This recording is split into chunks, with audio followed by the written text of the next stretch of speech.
Mahindra and Mahindra accelerates on May auto sales. Passenger vehicle sales jumped 21%, CVs 8%. We caught up with Nalinikanth Gollagunta, who is the Chief Executive Officer at Mahindra Automotive, to decode the sales numbers. The growth momentum that we are seeing on a month-on-month basis, 20-21%, and it's just becoming stronger and stronger. How sustainable is this going to be from here on? Yeah, firstly, good morning and thank you for having me on the show. So it's been a strong month for us, both on the SUV side, also on the LCV less than 3.5 ton. We did about 21% growth on the SUVs and about 8% growth on the LCV side. So strong month for us.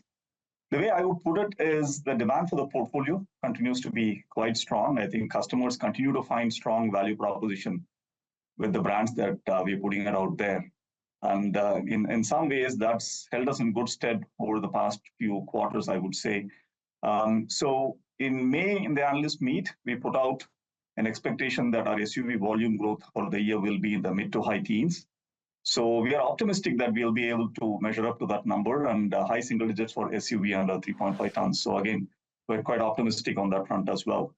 And with these kind of numbers, of course, the main numbers for the other OEMs have not come out yet, but we are confident that this will be market-leading growth yet again. That's interesting, market-leading growth coming in there. So what is bringing in the volumes, currently, if you could just break that up for us, firstly in terms of models and secondly in terms of EV versus ICE? Yeah, no, absolutely. So last year we had 4 major launches. We had the XUV3XO in the compact SUV segment. We also had Thar ROXX, and we had 2 electronic origin vehicles, SUVs we put out there, BE6 and XEV9E. Both of these models on the EV front and both the ICE models, they have done well. We have crossed the 100,000 mark for the year on XUV3XO last year, and that momentum continues to go on for us here. Thar ROXX, as you know, was one of the most awaited launches last year, and so we continue to see good traction on that as well. The key for us has been the volume capacity additions we have done over the last couple of years. Just a couple of years ago, we were at 39,000 capacity monthly on SUVs. Today, we are at 61,000 plus. So that's a 50% increase in capacity. And that has been backed by the models we put out there as well. So it's a combination of both these facts. And of course, with the EVs, very strong traction. We got 30,000 bookings in Feb, and we operationalized capacity just north of 5,000 per month. And we're delivering on that promise going forward. So strong traction on the EVs as well. Right. Now, one interesting point that you made about capacity, what I want to ask you is, taking into consideration the capacity constraints that company had with the kind of order backlog and waiting that M&M was sitting on. Yes, a lot of clearance of the order backlog that happens currently as well because of the increase in capacity. But there will be a point in time where things will normalize. So once things normalize, if not now, maybe 6 months, 12 months down the line, what will be that kind of growth that one should be then looking at? Yeah, so we still are optimistic on the mid to high teens growth, and primarily because both the launches on the ICE side, if you look at it, didn't have the benefit of the whole year last year. Thar ROXX, for example, just had 6 months of volumes coming in. So this year you'll have a full annualized volume base coming out of the Thar ROXX as well.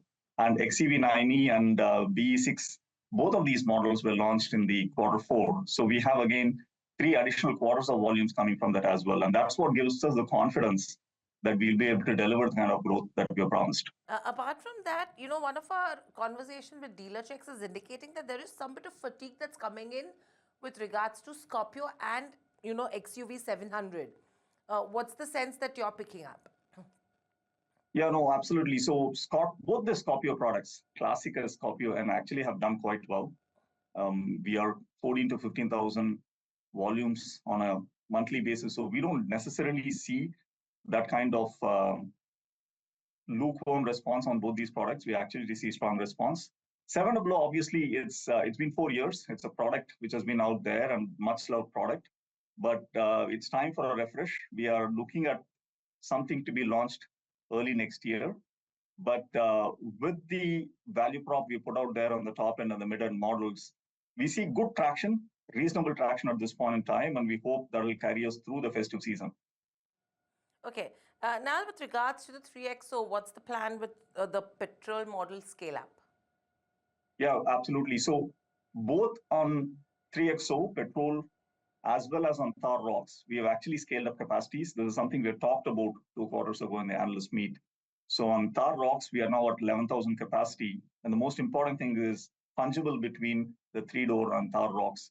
So that gives us significant capacity growth there. In fact, for second month in a row, we have done 10,000 plus on the rocks Thar family. 3XO, the petrol capacity has been significantly increased by almost 40%. So we are at a point that we can deliver vehicles pretty quickly to customers. In fact, we communicated early last month that the delivery timelines and waiting periods have come down significantly, and vehicles are available for customers to pick up anywhere from 4 to 6 weeks. Okay. Moving on, the new platform that is getting launched on the 15th of August, is it going to be a hybrid platform? And the reason I ask you this question is because competition peers, they have come in as well. So are you looking to enter this space? Yeah, so at this point in time, we are fully invested and committed to EVs. But of course, the regulatory environment and the overall customer preferences could change at any point in time.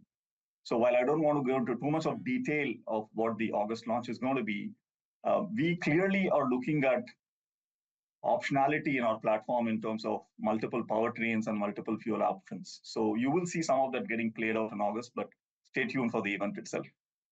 Okay. And with regards to SML, the focus is towards CV. Now, pickup trucks for a SML Isuzu has been a big hit. How are you looking at a pickup launch in India with a Mahindra engine versus a Isuzu engine, taking into consideration the dynamics of the deal? Yeah, so I would defer that conversation to Rajesh and Vinod. Okay. Vinod runs the business, so I'd leave it up to him to talk about it. I think at the analyst meet, they're kind of laid out what the strategy for the acquisition and the synergies therefore, but I wouldn't get into that. Okay. And Nal, anything that you would want to add in terms of tractors? I know that's not your portfolio, but anything that you would want to add? No, in general, there's a very strong synergy between our tractor portfolio and our rural Bolero platform as well. So we are actually quite enthused with the monsoon forecast, which has come out, 105 to 106% at this point in time of what LPA averages. So we are actually quite enthused with rural demand, which will come out of it. Generally, our rural SUVs have a lag to it, but we're quite optimistic about a good season. Absolutely. So I think firing on all engines is what you should be watching out for as well, taking into consideration your commentary and the numbers that have come in so far. Thank you so much for joining us on the show and speaking to us at NDTV Profit now. Thank you. My pleasure.